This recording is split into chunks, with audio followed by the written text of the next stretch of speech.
My name is Elena Martinez, and for 32 years, I thought being a good mother meant making myself smaller so my children could shine brighter. I was wrong about a lot of things back then, but I was especially wrong about what it means to love someone unconditionally. The story I'm about to tell you happened 6 months ago, at what was supposed to be one of the happiest weekends of my life. My eldest son David was getting married to a lovely girl named Sophia, and I had flown from Phoenix to Chicago to be part of their celebration. I had saved for 8 months to afford the trip, working double shifts at the hospital where I've been a night nurse for the past 15 years. Let me tell you about David first, because understanding him is crucial to understanding what happened.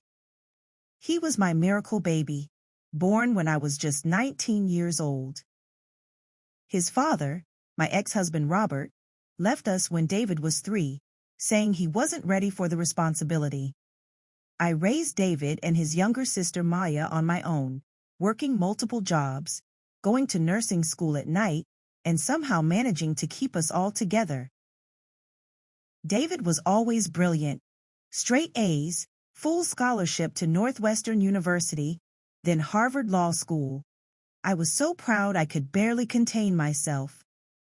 Every achievement of his felt like validation that all those sleepless nights, all those missed meals so he could have lunch money, all those times I wore the same dress to parent-teacher conferences because I couldn't afford a new one. It had all been worth it. But somewhere along the way, David started changing. Success changed him. The more prestigious his life became, the more embarrassed he seemed to be of where he came from. Of me. It started small.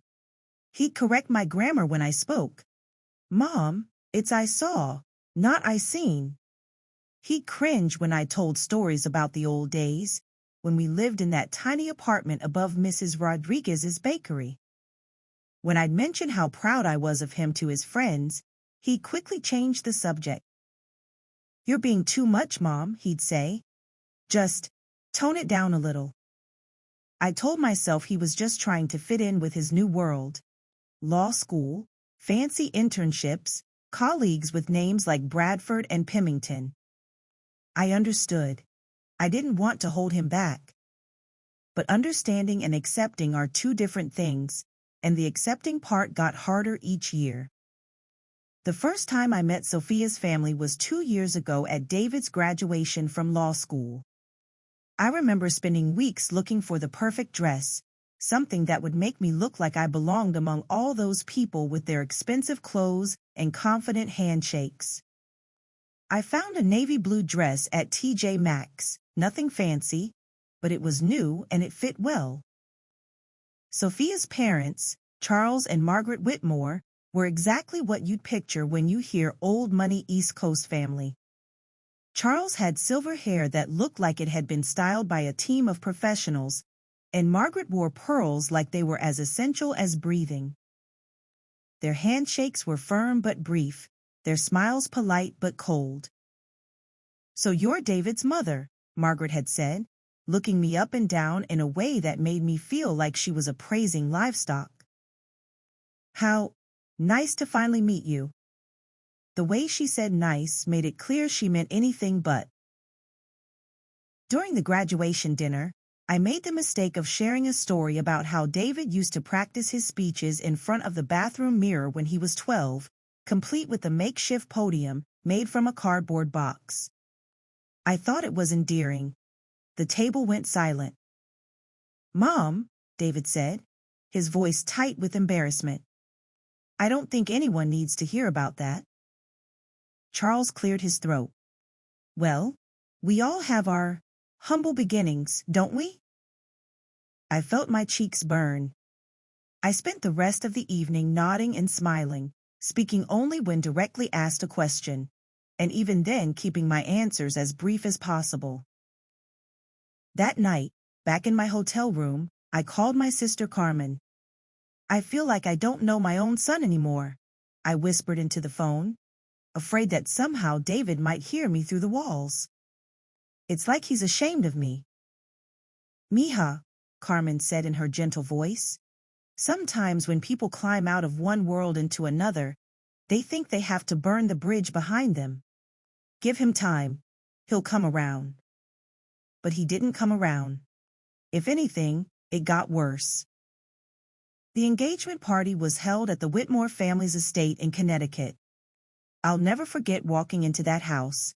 It was like something out of a magazine, with crystal chandeliers and oil paintings of stern-looking men in military uniforms. Everything gleamed with the kind of cleanliness that comes from having people whose entire job is to make things spotless. I had brought a gift for Sophia, a hand-embroidered tablecloth that my grandmother had made. In our family, it was tradition to pass down something handmade for weddings. It wasn't expensive, but it was beautiful and meaningful. When I presented it to Sophia, she held it up like it might contaminate her. "Oh," she said, forcing a smile. "How quaint!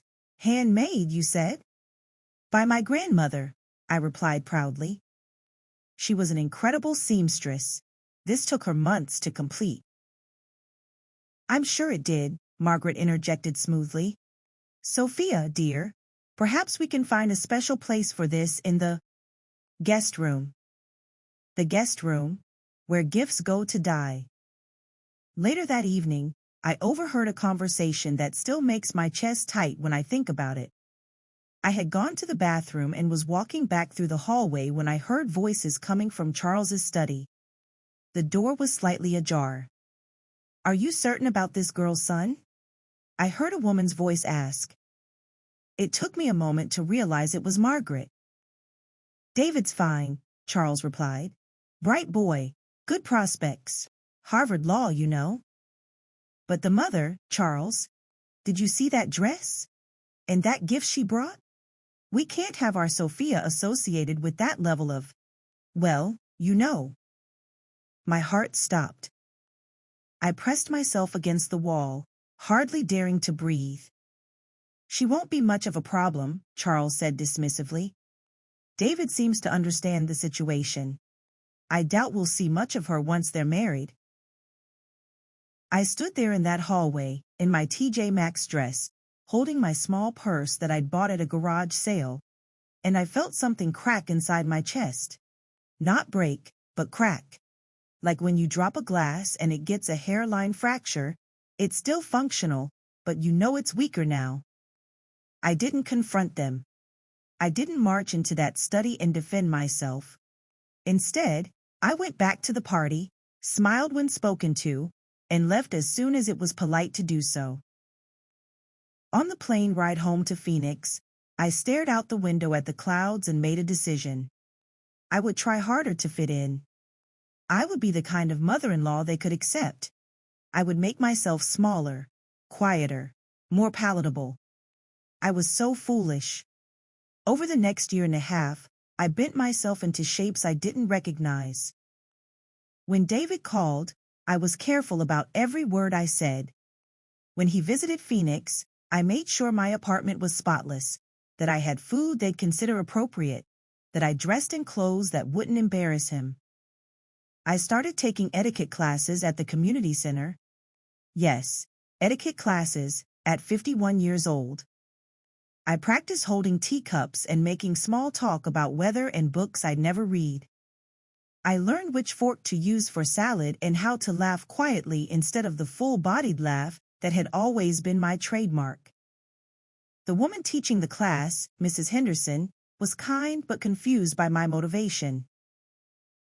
"Elena, dear," she said one afternoon after class, "you're one of the most naturally gracious people I've met. Why do you feel you need to change?" I couldn't explain it to her. How do you tell someone that your own son looks at you like you're a problem to be managed? How do you explain that the family he's marrying into sees you as a liability? "I just want to be better," I said. But better for whom? That's the question I should have asked myself. The wedding planning process was a masterclass in exclusion. Sophia would call me occasionally to update me on details, but it was clear these were courtesy calls. The real decisions were being made in conversations I wasn't part of. We've decided on a small ceremony, Sophia told me during one of these calls. Just immediate family and very close friends. How small? I asked. About 150 people. 150 people was small? In my world, that was enormous. When I married David's father, we had 30 people in my mother's backyard and considered it a proper celebration. The rehearsal dinner will be the night before, Sophia continued. Just family and the wedding party. Very intimate. I was family, wasn't I? But the way she said it made me wonder if I qualified.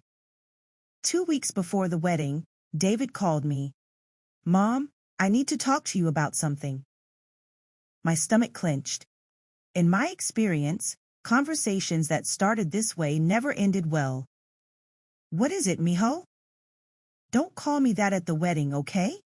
Just, David is fine. Mijo, my little son. I've been calling him that since he was born, and now even that was too much. Okay, I said quietly. And Mom? I know you mean well, but maybe just follow Sophia's mom's lead during the dinner. She knows how these things work. Follow Margaret's lead. Be quiet, be small, be invisible. I understand, I said. But I didn't understand. Not really. I understood the words, but I didn't understand how we got into this place. How my love for my son had somehow become something shameful, something to be hidden. The night before I flew to Chicago, I stood in front of my bathroom mirror, the same mirror where David used to practice his speeches, and I barely recognized the woman staring back at me. When had I become so afraid of my own voice? Carmen came over to drive me to the airport. You look beautiful, hermana, she said, but her voice was sad. Do I look appropriate? I asked. She cupped my face in her hands. Elena, you look like someone pretending to be someone else, and that breaks my heart. I started to cry then, makeup and all. I just want him to be proud of me, I whispered. He should already be proud of you, Carmen said fiercely. You raised that boy to be everything he is today. You sacrificed everything for him. If he can't see that, the problem isn't with you. But as I boarded the plane to Chicago, I wasn't thinking about Carmen's words. I was thinking about David's request to follow Margaret's lead. I was thinking about being quiet, being small, being the kind of mother who didn't embarrass her successful son. I had no idea that in less than 48 hours, I would discover that being quiet had never protected me at all. In fact, it had been slowly destroying everything I thought I was trying to preserve. The plane lifted off from Phoenix, carrying me toward a weekend that would change everything. As I watched my city shrink below me, I felt that crack in my chest spread just a little bit wider. I should have known then that something was going to break. I should have known that 32 years of making myself smaller was about to reach its limit. But sometimes the most important moments of our lives start quietly, with nothing more dramatic than a son asking his mother to stay quiet like a good guest. Chapter 2. The Gathering Storm. The Chicago skyline looked different than I remembered as the plane descended. Sharper, somehow. More intimidating. Or maybe that was just my state of mind. I was wearing my best dress, a black cocktail dress I'd bought specifically for this weekend, along with shoes that pinched my feet but looked appropriate. Everything I wore had been chosen with one goal in mind: to blend in, to not stand out, to be forgettable. David picked me up at the airport, and the moment I saw him, my heart did that thing it always did, swelled with pride and love so intense, it was almost painful. He looked so handsome in his tailored coat, so adult and successful. My baby boy, now 29 years old and about to be married. Hey, Mom, he said, giving me a brief hug that felt more like a polite greeting than an embrace between mother and son. Hello, mijo. I caught myself. Hello, David. Something flickered across his face. Relief? I couldn't tell. During the drive to the hotel, he briefed me on the weekend schedule with the efficiency of someone running a business meeting. Tonight is just family dinner, small group. Tomorrow is the rehearsal, then the rehearsal dinner. Wedding Sunday morning, reception immediately after. It sounds wonderful, I said. Just remember what we talked about, okay? Sophia's family. They're different from us. They do things a certain way. Their way. Not our way. I nodded, even though something twisted in my stomach. I won't embarrass you, I said quietly. He glanced at me, and for just a moment, I saw something that might have been regret in his eyes. But then he was back to business. You're staying at the Palmer House. Sophia's parents got you a room there. The Palmer House was beautiful, elegant, and expensive. The kind of place where I felt like everyone could tell I didn't belong just by looking at me. But I checked in with a smile, thanked the desk clerk, and went to my room to prepare for dinner. The family dinner was held at an exclusive restaurant called Alinea. I'd looked it up online and nearly choked when I saw the prices. A single meal cost more than I made in a week. But this was David's weekend, and if this was where his new family wanted to celebrate, I would make it work. I arrived exactly on time. Punctuality was something I'd always valued, and found myself standing outside a building that looked more like a modern art installation than a restaurant. Through the glass doors, I could see David and Sophia already seated at a large table with her parents and what appeared to be several other family members. The hostess led me to the table, and I felt every pair of eyes assess me as I approached. Margaret Whitmore was wearing what I was sure was a designer dress, her pearls catching the light from the chandelier above our table. Charles looked distinguished in a way that spoke of generations of good breeding and better bank accounts. Elena, Margaret said, standing to offer me one of those air kisses that rich people seem to prefer to actual human contact. How lovely to see you again. Thank you for including me, I replied, taking my seat. I was placed between David's sister Maya, who had flown in from Seattle, and Sophia's younger brother James. Maya squeezed my hand under the table, a small gesture of solidarity that made me feel less alone. The menu was entirely in what I assumed was French, with small English descriptions that didn't help much. Deconstructed Caesar salad with liquid parmesan. What did that even mean? The tasting menu is quite exceptional here, Charles announced. We've taken the liberty of ordering it for the table. I had no idea what a tasting menu was, but I nodded along with everyone else. What followed was 2 hours of the most confusing meal of my life. Dishes arrived that looked more like art projects than food, a sphere that burst in your mouth and somehow tasted like tomato soup. A tree made of chocolate that you were supposed to eat the leaves off of. Each course came with an explanation from the server that sounded like poetry, but told me nothing about what I was about to put in my mouth. The conversation flowed around me like water around a stone. They discussed wine varietals and recent trips to Europe, mutual friends and business ventures. I tried to contribute when I could, but every time I spoke, the conversation seemed to pause, like a record skipping, before continuing on without acknowledging what I'd said. Elena, Margaret said during what I had counted as the 7th course, David tells us you work in healthcare. I'm a nurse, I said proudly. Night shift at Phoenix General. I've been there 15 years. How dedicated of you, she replied, in a tone that suggested dedication was perhaps not a virtue in her world. Mom's being modest, David interjected quickly. She's actually the charge nurse for her unit. She manages the entire night shift. I felt a flush of gratitude toward him for defending me, but also a stab of hurt that he felt he needed to. I imagine that's quite demanding, Charles said. All those hours. It is, I agreed. But I love taking care of people. There's something special about being there during someone's darkest hours, helping them heal. James, Sophia's brother, looked genuinely interested. That must be really rewarding work. Before I could respond, Margaret smoothly redirected the conversation.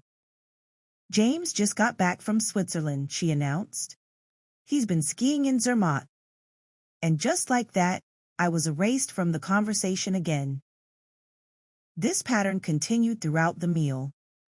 I would try to participate, someone would politely acknowledge me, and then the conversation would shift to topics I knew nothing about: exclusive resorts, private clubs, people with hyphenated last names who apparently all knew each other. I found myself studying Sophia during the quieter moments. She was beautiful, no question, with blonde hair that fell in perfect waves and the kind of delicate features that photographed well. But there was something cold about her beauty, like looking at a marble statue. She smiled often, but her smiles never seemed to reach her eyes. When she spoke to David, her voice took on a particular tone, not quite condescending, but definitely managing. She corrected his posture once, suggested he might want to tone down a story he was telling, and made a comment about his tie that made him immediately adjust it. I watched my son, this man I had raised to be confident and strong, make himself smaller in real time. And I recognized the behavior because I'd been doing the same thing all evening. David's been working so hard lately, Sophia said at one point. Sometimes I worry he's taking on too much, trying to prove himself. The implication was clear. David was working extra hard because he came from less, because he had something to prove that the rest of them didn't. Maya caught my eye across the table, and I could see the flash of anger there. At least someone else was noticing this. When dessert arrived, something called chocolate earth, that was served with actual potting soil that was somehow edible, I excused myself to go to the bathroom. I needed a moment to breathe, to collect myself. In the bathroom mirror, I looked at the woman staring back at me. My dress was appropriate, my makeup was perfect, my hair was styled in a way that I thought would fit in. But I looked like I was playing dress-up, like a little girl trying on her mother's clothes. Maya walked in just as I was reapplying my lipstick. "You okay, Mom?" "I'm fine, mija." "No, you're not." She leaned against the counter beside me. "This is bullshit, and you know it." "Maya, please, don't make trouble." "Make trouble? Mom, they're treating you like you're invisible. Did you see how they acted when you talked about your work? Like being a nurse was something embarrassing?" I sighed. "They're just different from us, baby. David wants to fit in with them." David should want them to accept his family, not change his family. Before I could respond, the bathroom door opened and Sophia walked in. She smiled when she saw us, but something in her expression made me think she'd been listening. "Everything all right?" she asked sweetly. "Just freshening up," I replied. "This restaurant is something else, isn't it?" Sophia continued, touching up her already perfect lipstick. "Charles discovered it last year. It's become our go-to for special occasions." Our go-to, already establishing ownership, marking territory. We returned to the table, and the meal continued for another hour. By the time we were saying our goodbyes, I felt exhausted in a way that had nothing to do with the long day of traveling. David offered to walk me back to my hotel. "Thanks for dinner," I said as we stood outside the Palmer house. "It was an experience." He laughed, but it sounded forced. "Yeah, Sophia's family likes their fancy restaurants." "They seem nice," I lied. "They're good people, Mom. They've been really welcoming to me." Welcoming to him. "But what about me?" "I'm proud of you, mijo." The endearment slipped out before I could stop it. He looked around quickly, as if checking to see if anyone had heard. "Mom, Remember what we talked about? I'm sorry. David. I'm proud of you, David. Standing there on that Chicago sidewalk, in my expensive dress and uncomfortable shoes, I felt more alone than I had in years. This was my son, the person I loved most in the world, and I was apologizing for expressing my love in my own language. Get some rest, he said, giving me another one of those polite hugs. Tomorrow's going to be a long day. I watched him walk away, his hands in his pockets, his shoulders straight with the confidence I had worked so hard to instill in him. Confidence he apparently didn't need when it came to defending his mother. Back in my hotel room, I called Carmen. How was dinner? She asked. Educational, I said. I told her about the restaurant, the conversations, the way I'd felt like a translator trying to decode a foreign language all evening. They're trying to erase you, Carmen said bluntly. That's not... Elena, listen to me. I've seen this before. Rich families, they think poverty is contagious.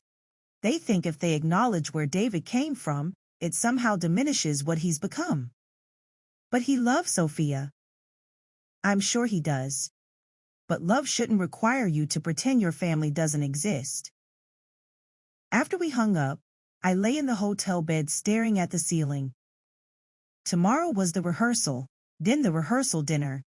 One more day of being careful, being quiet, being appropriate. I had no way of knowing that tomorrow night, at that rehearsal dinner, everything would change. That the crack in my chest that had been spreading for months was about to become a complete break. But lying there in that expensive hotel room, wearing pajamas I bought at Target while surrounded by Egyptian cotton sheets and European bath products, I felt something stirring. A tiny seed of anger, maybe. Or perhaps just exhaustion with my own performance. I thought about Maya's words in the bathroom. About Carmen's observation that they were trying to erase me. About David's constant reminders to tone it down, be different, be someone other than who I was. For 32 years I had shaped my life around making David happy. I had worked multiple jobs to pay for his education. I had gone without so he could have more. I had celebrated his victories as if they were my own, because in many ways, they were. But when had my love become something shameful? When had my sacrifices become embarrassments to be hidden? I fell asleep that night with those questions circling in my mind like birds of prey, waiting for their moment to swoop down and tear apart everything I thought I knew about my relationship with my son. Chapter 3: The Breaking Point. The wedding rehearsal took place at 4 o'clock at Holy Name Cathedral, a magnificent Gothic structure that made me feel like I was stepping into a fairy tale. Sophia looked radiant in her casual rehearsal outfit, what she called casual, but probably cost more than my monthly rent. David was nervous, which was endearing. Even in his expensive suit, he was still my little boy who used to practice speeches in the bathroom mirror. The rehearsal itself went smoothly. I sat in the front pew, watching my son prepare to marry the woman he loved, and for a moment, all the tension from the night before faded away.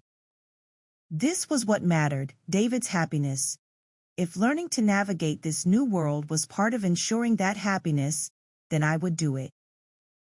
Margaret sat beside me during the run-through, occasionally leaning over to whisper commentary. Sophia looks stunning, doesn't she? She said as we watched the bride-to-be practice her walk down the aisle. Beautiful, I agreed. She's always been photogenic. Even as a child, she could have been in magazines. I thought about David as a child, gap-toothed grins and scraped knees, more interested in building forts than posing for pictures. But he had been beautiful too, just in a different way. After the rehearsal, we had about an hour before the dinner. I went back to my hotel room to change into what I hoped was an appropriate outfit for the evening, a navy blue dress with a matching jacket, conservative but elegant. I'd spent more on this outfit than I usually spent on clothes in 6 months, but this was David's weekend. The rehearsal dinner was being held at the Union League Club, another establishment that oozed old money and tradition. The building itself was intimidating, all marble columns and oil paintings of men who had probably never worked a day of physical labor in their lives. I arrived to find about 40 people mingling in a reception room that screamed exclusivity. Crystal chandeliers, Persian rugs, waiters in white gloves carrying trays of champagne and glasses that probably cost more than my monthly car payment. David was near the bar, talking with some of his law school friends. When he saw me, he smiled and waved me over. "Mom, I want you to meet some people." He introduced me to his colleagues, and I was pleasantly surprised by how warm they were. These were people who had worked with David, who knew him professionally, and they seemed genuinely happy to meet me. "David talks about you all the time," said a woman named Jennifer. "He's so proud of everything you've accomplished." I felt a flush of happiness. Maybe I had been overthinking things. Maybe David was proud of me, just nervous about mixing different parts of his life. "Thank you," I said. "I'm proud of him too. He's worked so hard to get where he is." "We all know how much you sacrifice for his education," another colleague, Marcus, added. "David's told us stories about how you worked double shifts to help pay for law school." David looked uncomfortable, but I chose to interpret it as modesty rather than embarrassment. The conversation was flowing naturally when Sophia appeared at David's elbow. "Honey, my father wants to introduce you to Judge Morrison," she said, then turned to me with that marble statue smile. "Elena, you don't mind if I steal him away, do you?" It wasn't really a question. I spent the next 30 minutes making small talk with various guests, most of whom were polite but distant. I was beginning to understand the social hierarchy here. David's friends from law school were kind, but clearly considered me a curiosity. Sophia's family friends were polite, but treated me like a temporary inconvenience. And Sophia's extended family barely acknowledged me at all. Maya found me during cocktail hour, looking as uncomfortable as I felt. "How are you holding up?" she asked. "I'm fine. Everyone's been very nice." Maya gave me a look that said she wasn't buying it, but before she could respond, Charles Whitmore was tapping his glass with a knife, calling for attention. "Ladies and gentlemen, if you could please take your seats, we'll begin with dinner." The dining room was even more impressive than the reception area. A long table that could have seated 50 people, set with enough silverware to confuse an etiquette expert. I found my place card near the middle of the table, between Maya and James, Sophia's brother.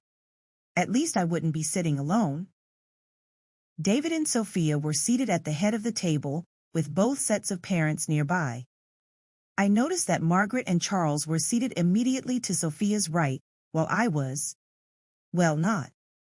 The meal service began, and I was relieved to see that this was more traditional food than the artistic experiments from the night before.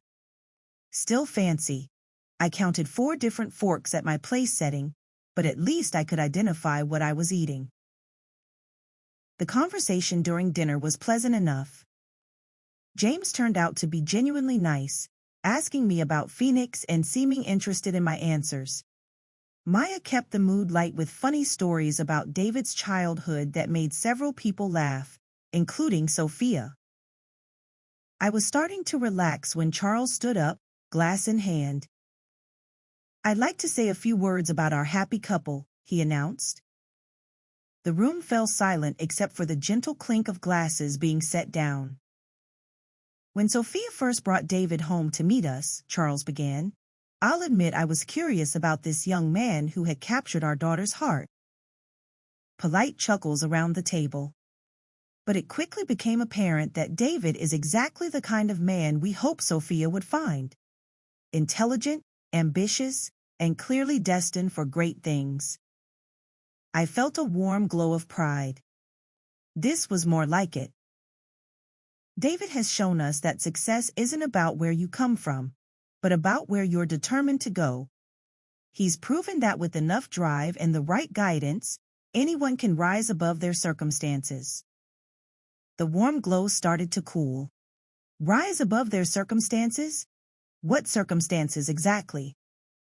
Of course, we all know that behind every successful man is a woman who believed in him, Charles continued, raising his glass toward Sophia. And I have no doubt that Sophia will continue to be that guiding force in David's life, helping him reach heights he might never have imagined possible. Wait, what about the woman who had believed in David for the first 29 years of his life? What about the woman who had worked double shifts and gone without meals and put herself through nursing school while raising 2 children as a single mother? But Charles wasn't finished. David, you're gaining more than just a wife tomorrow. You're gaining a family that will support your continued success, a network of connections that will serve you well in your career, and most importantly, you're gaining the kind of stability and social foundation that will ensure your children grow up with every advantage. Every advantage. As opposed to what? The disadvantages of being raised by a single mother who worked as a nurse? I looked down the table at David, expecting to see some sign that he was uncomfortable with the implication that his upbringing had somehow been lacking. Instead, he was smiling and nodding, as if Charles was saying exactly what he wanted to hear. Something cold settled in my stomach. Charles raised his glass higher, to David and Sophia, and to the bright future ahead of them. To David and Sophia, the table chorused, glasses raised. I lifted my own glass, but the champagne tasted flat in my mouth. Margaret stood next, her smile perfectly composed.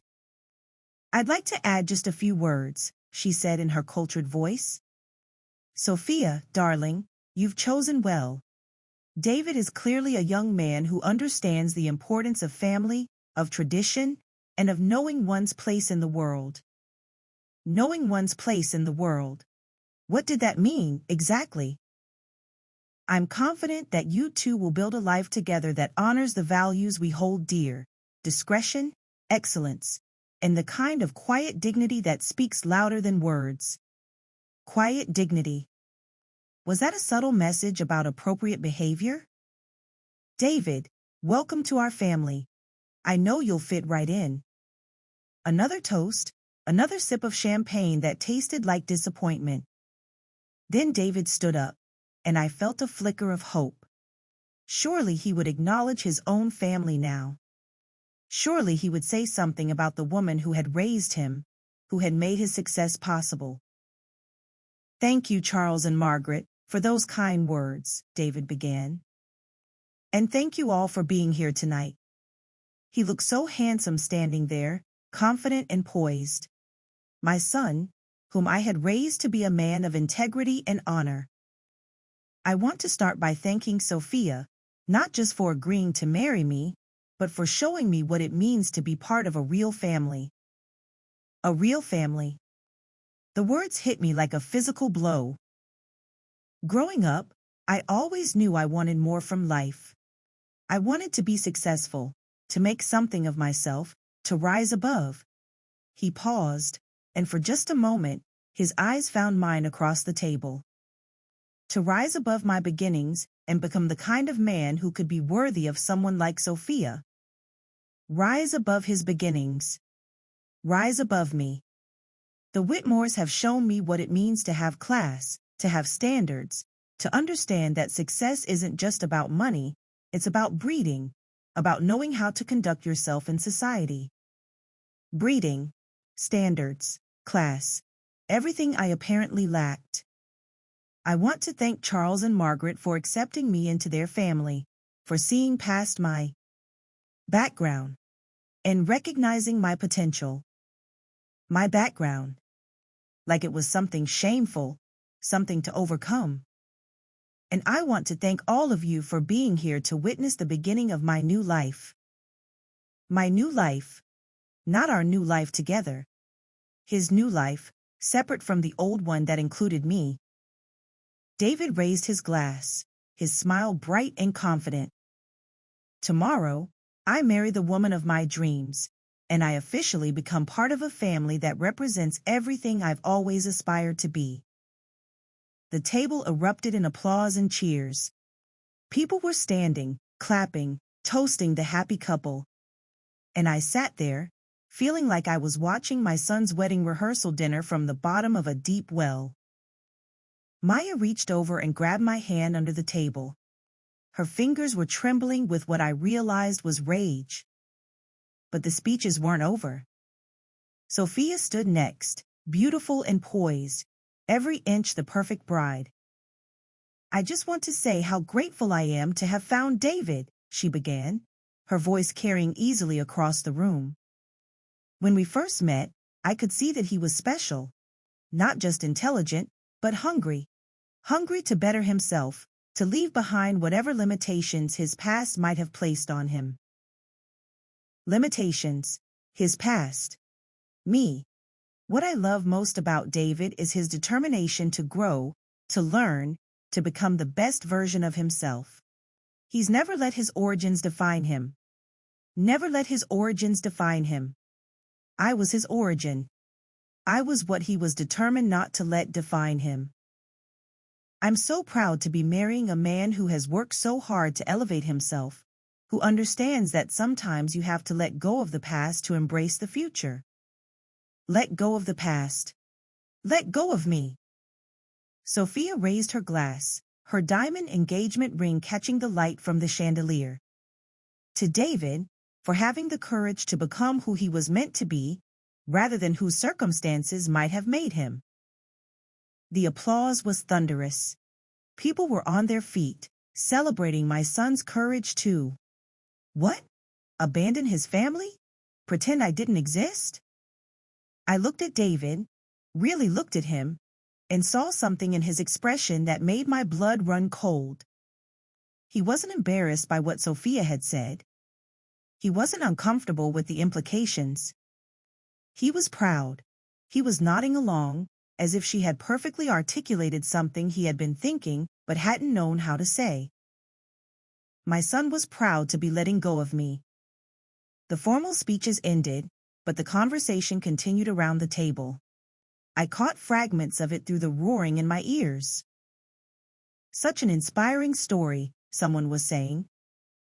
Really shows what's possible with determination, another voice added. And the right guidance, of course, Margaret's voice cut through the noise. It's amazing what proper influences can accomplish. Proper influences, as opposed to improper ones, like me. Maya leaned close to my ear. Mom, we should go. This is... No, I said quietly. I'm fine. But I wasn't fine. I was sitting at a table full of people celebrating my son's success at overcoming the disadvantage of having me as a mother. I was watching the person I loved most in the world accept praise for his courage in leaving me behind. That's when Charles stood up again. I hope you'll all forgive one more toast, he said, that charming smile firmly in place. But I wanted to share something that I think really exemplifies the kind of young man David is. Oh God. What now? When David first started coming around, we noticed something remarkable about him. He never made excuses. He never dwelt on hardships or tried to gain sympathy by talking about his difficult background. He simply focused on moving forward, on becoming better. David was beaming. Actually beaming at this praise for never talking about his difficult background. For never mentioning the single mother who had raised him.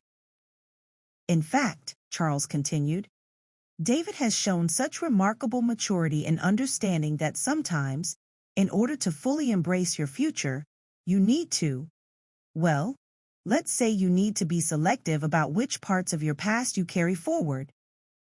Selective about which parts of your past you carry forward. The room was silent now, everyone hanging on Charles's words.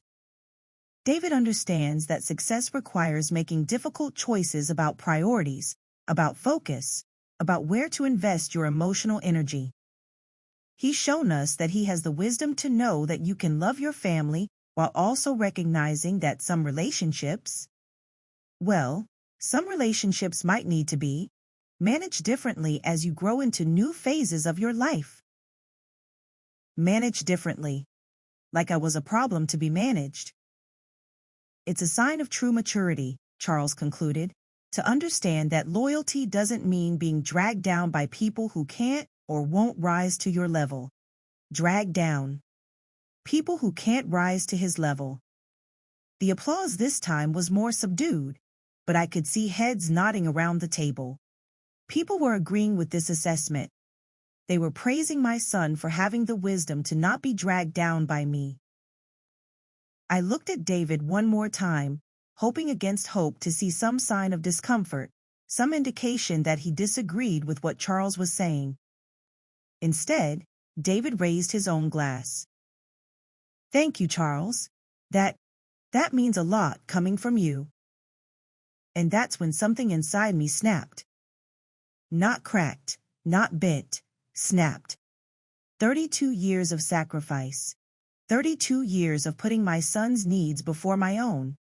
32 years of working double shifts and going without and celebrating his victories as if they were my own. And this was my reward. To sit in a room full of people while they praised my son for having the wisdom to leave me behind. I stood up.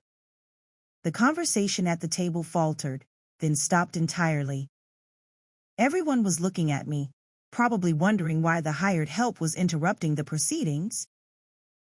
"Excuse me," I said, my voice carrying more clearly than I had expected it to. David's face went white. "Mom, I'm sorry," I continued, not looking at him. "I know I've been told to stay quiet like a good guest, but I have something I need to say." I could feel Maya tense beside me. I could see Margaret's perfectly composed expression slip just slightly. But I was past caring about their comfort. "Charles," I said, turning to face him directly, "I want to thank you for that lovely speech about David's maturity and wisdom." Charles looked uncertain now, probably sensing that this wasn't going to go the way he had planned. "I especially appreciated your observation about how mature it is to not let yourself be dragged down by people who can't rise to your level." David was making small, frantic hand gestures, trying to get me to stop. But I was just getting started. Because it really made me think about something. About what it means to rise to someone's level. I turned to look around the table, making eye contact with as many people as possible. "See, I've been sitting here tonight, listening to all these wonderful speeches about David's success, about how he's overcome his background, about how he's had the wisdom to let go of his past. And I kept thinking, what background? What past?" The room was dead silent now. Because the David the First raised didn't have a difficult background. He had a loving background. He didn't have hardships to overcome. He had a mother who worked 3 jobs to make sure he never felt like he was lacking anything. I could see Sophia reaching for David's hand, but he was staring at me like I was a stranger.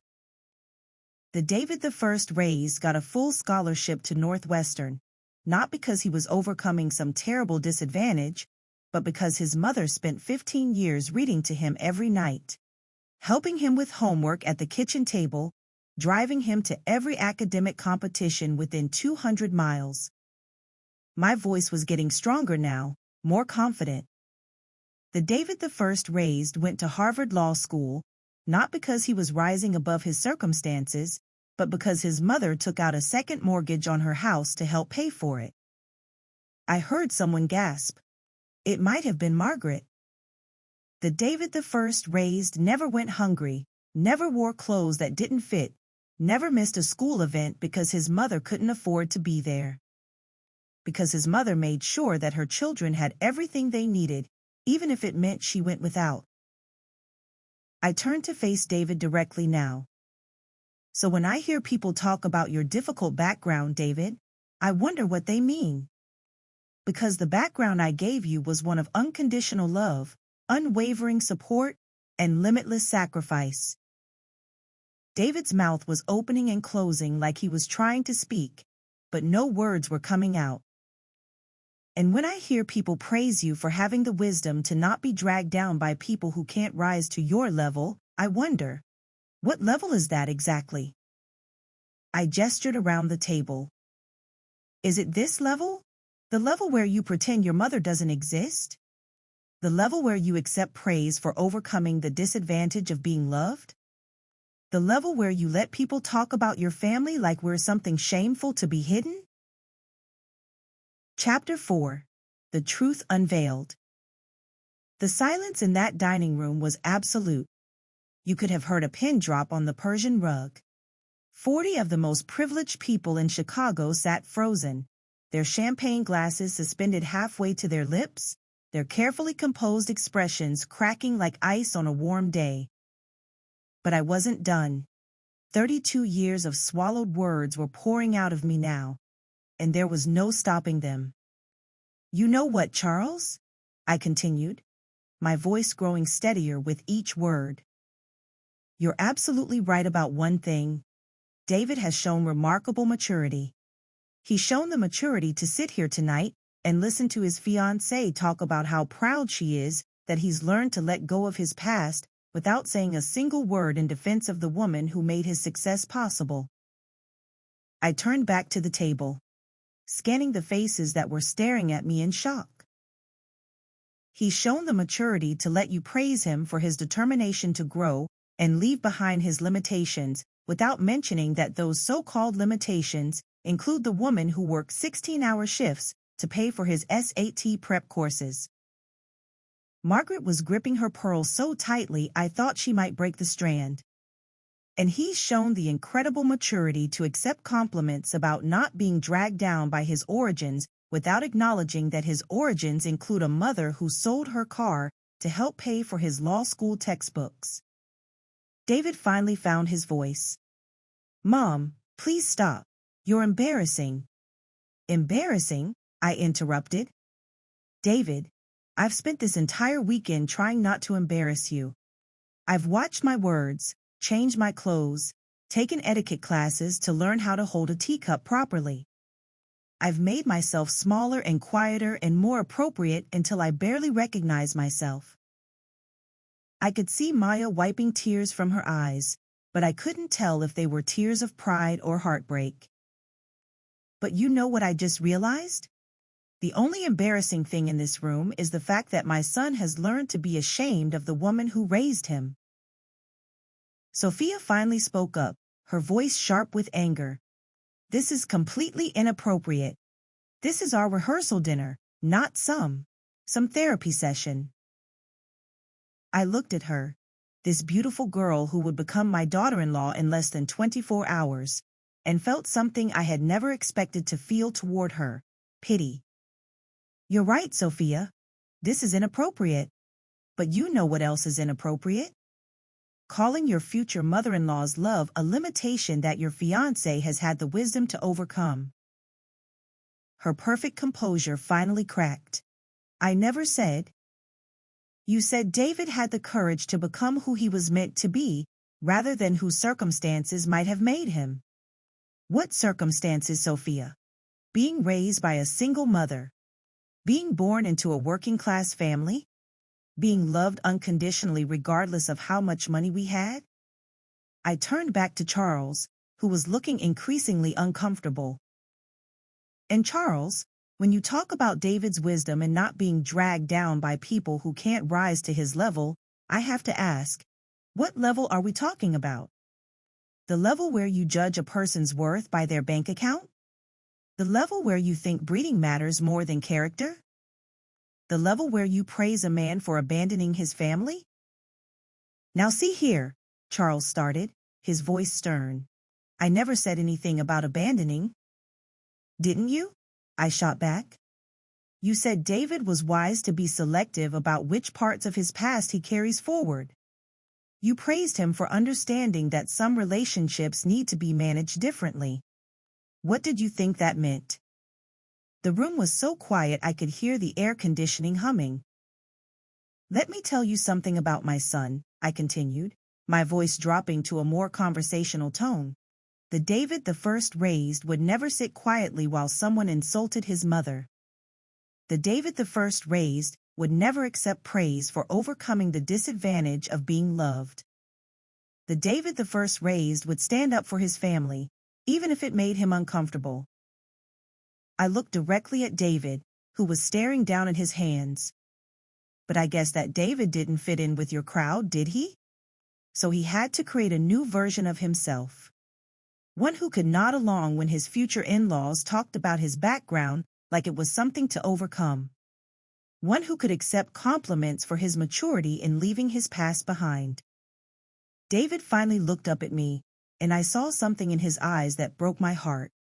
Not anger, not embarrassment, guilt. Mom, he said quietly, I never meant. Never meant what, David? Never meant to let them talk about me like I was a burden you'd outgrown? Never meant to sit there and smile while they praised you for having the wisdom not to be dragged down by your own mother. I could feel the tears starting, but I refused to let them fall. Not here, not in front of these people. Do you know what I've been telling myself for the past 2 years? I asked him.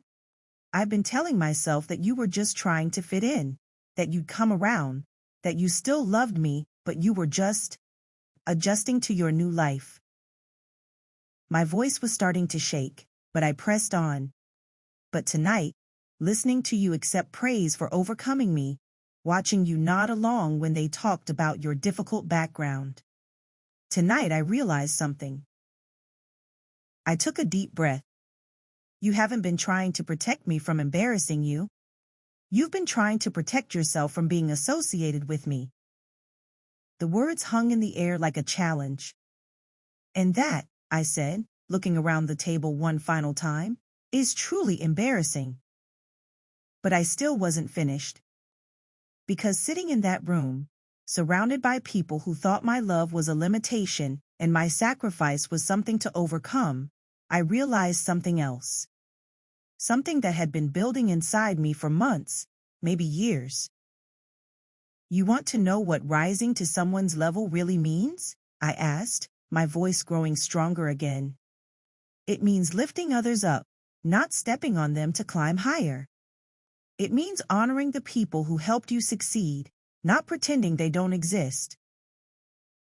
I turned to face Margaret and Charles directly. You talk about breeding and class and standards. But where I come from, we have different standards. We value loyalty.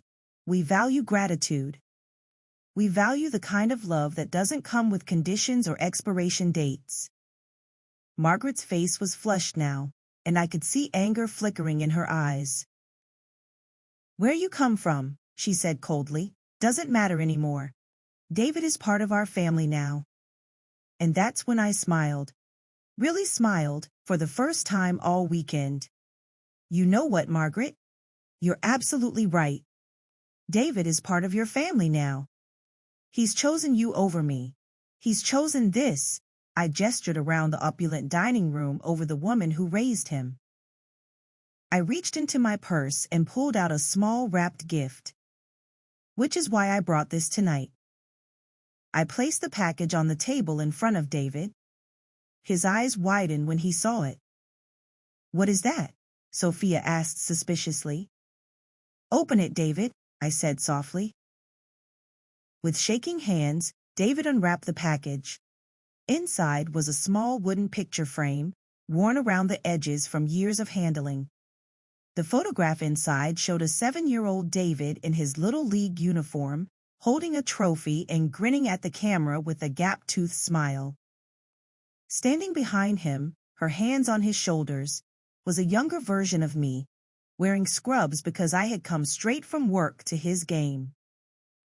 Do you remember this day? I asked him. David's voice was barely a whisper. You worked a double shift and still came to my game.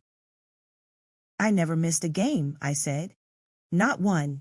Not in 10 years of Little League, not in 4 years of high school baseball. No matter how tired I was, no matter how many hours I'd been on my feet, I was there. I could see tears in his eyes now. And do you remember what you said to me after this game? After you won the championship? He nodded, unable to speak. You said, Mom, when I grow up and have kids, I want to be just like you. I want to love them the way you love me. The silence in the room was deafening. But I guess that was before you learned that loving someone the way I loved you was considered a limitation. I stood up straighter, squaring my shoulders. So here's what's going to happen. I'm going to leave now. I'm going to go back to Phoenix, to my job at the hospital, to my life with people who don't think love is something to overcome. I looked at David one more time. And you're going to marry Sophia tomorrow, and you're going to be part of this family that values breeding over loyalty and money over love. And maybe that will make you happy. I picked up my purse and started to walk toward the door, but then I stopped and turned back. But David, when you have children someday, and they're lying in their beds scared of the dark, and you're sitting beside them trying to comfort them, remember this moment. Remember the night you let a room full of strangers convince you that your mother's love was a burden to overcome. I paused, letting that sink in. And when those children are older, and they're facing challenges, and they need someone who will love them unconditionally regardless of their mistakes or their failures, remember tonight. Remember the night you chose conditional acceptance over unconditional love. I was almost to the door when David's voice stopped me. Mom, wait. I turned around. He was standing now, the picture frame still in his hands. Please don't go. For a moment, I felt a flicker of hope. Maybe this was it. Maybe this was when my son would choose his family over his new one. Maybe this was when he would stand up and defend the woman who had raised him. I need you to stay, he continued. For the wedding, for me. But there was something in his voice, in the way he said it, that told me he still didn't understand. He wasn't asking me to stay because he realized he'd been wrong. He was asking me to stay because he wanted to maintain the appearance of having a family while continuing to be ashamed of that family. Why? I asked simply. Because you're my mother. Am I asked. Because for the past hour, I've been listening to everyone in this room talk about how wise you've been to overcome the disadvantage of having me as a mother. If I'm such a disadvantage, such a limitation, such a burden to overcome, why do you want me at your wedding? He opened his mouth, but no words came out. I'll tell you why, I said, answering my own question. Because you want the appearance of having a family without actually having to honor that family. You want me there for the photos, but you don't want anyone to actually acknowledge what I sacrificed to make your success possible. I shook my head. I won't do it anymore, David. I won't pretend to be someone I'm not just to make you comfortable. I won't make myself smaller just so you can fit in with people who think my love is something you needed to overcome. And then I said something that surprised even me. I raised you to be better than this. The words came out with such quiet conviction that they seemed to echo in the suddenly still room. I raised you to be a man who would stand up for what's right, even when it's difficult. I raised you to be someone who would defend the people he loves, even when it's inconvenient.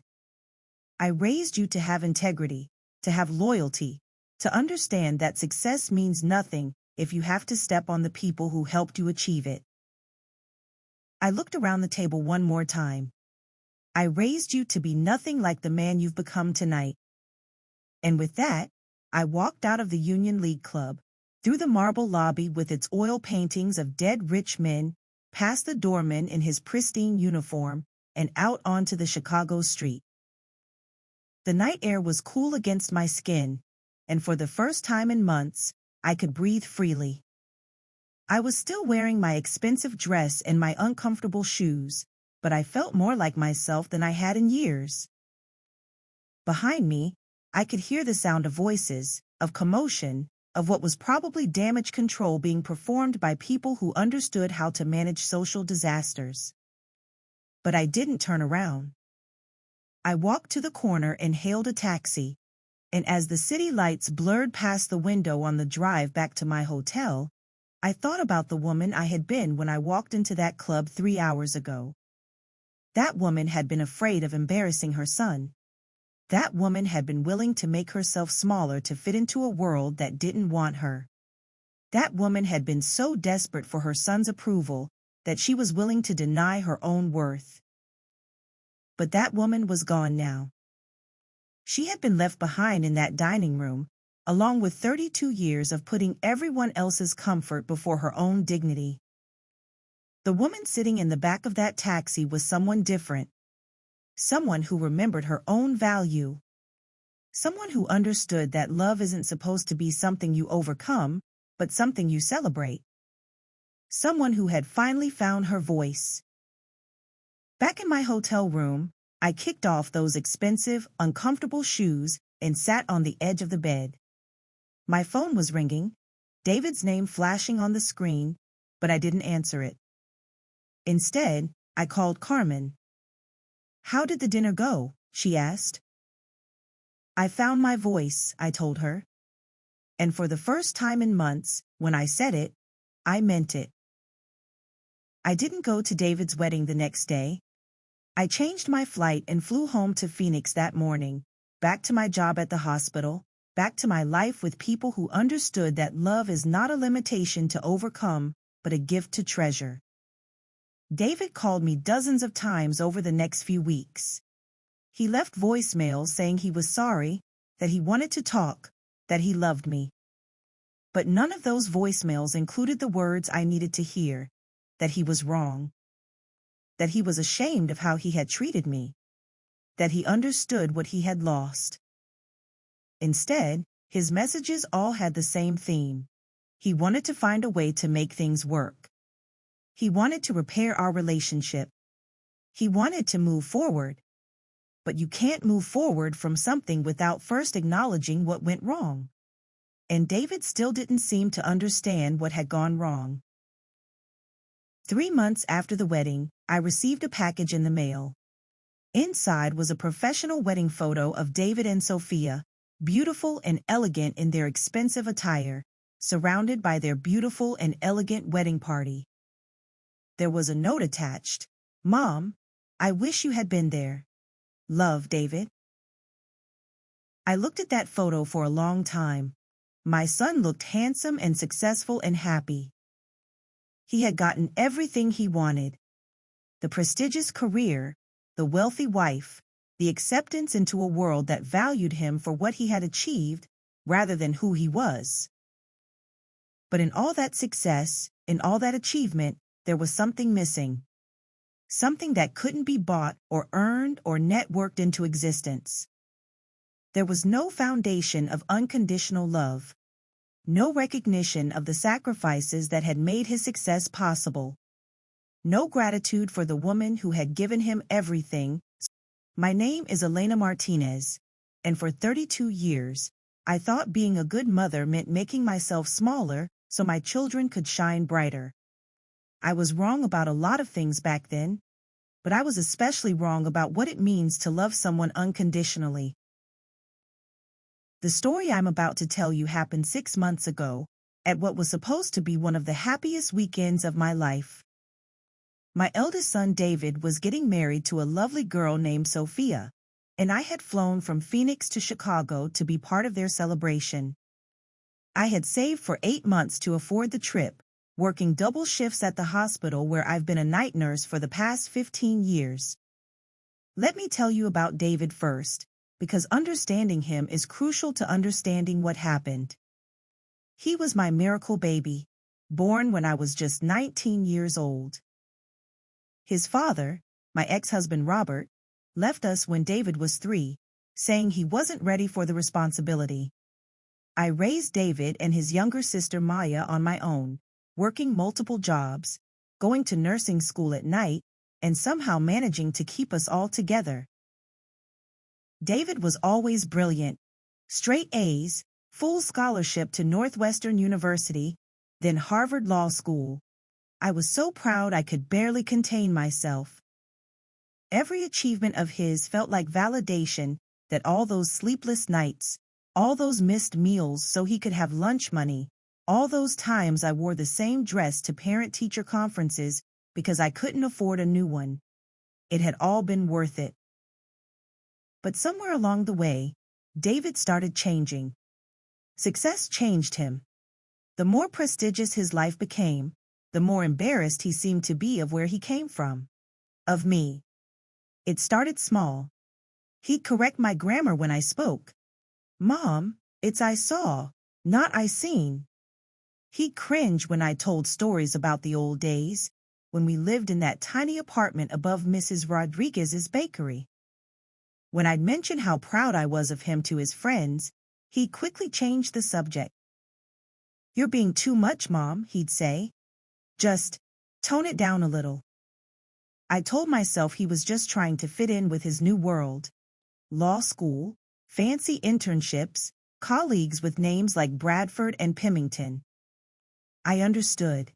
I didn't want to hold him back. But understanding and accepting are two different things, and the accepting part got harder each year. The first time I met Sophia's family was 2 years ago at David's graduation from law school.